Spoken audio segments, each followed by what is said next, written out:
So you should know. I have all the emails and all your pictures. I have all your pictures.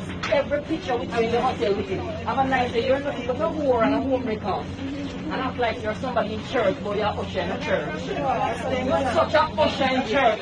The Bible gonna just burn up in your hand. You never know that book you up. Yeah, video are. Take my husband.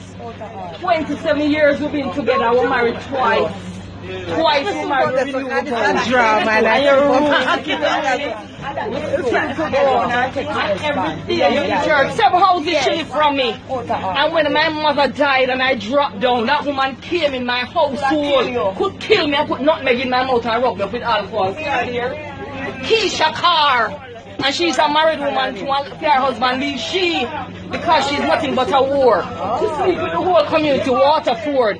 She's from 1701 Litchfield Road in Waterford.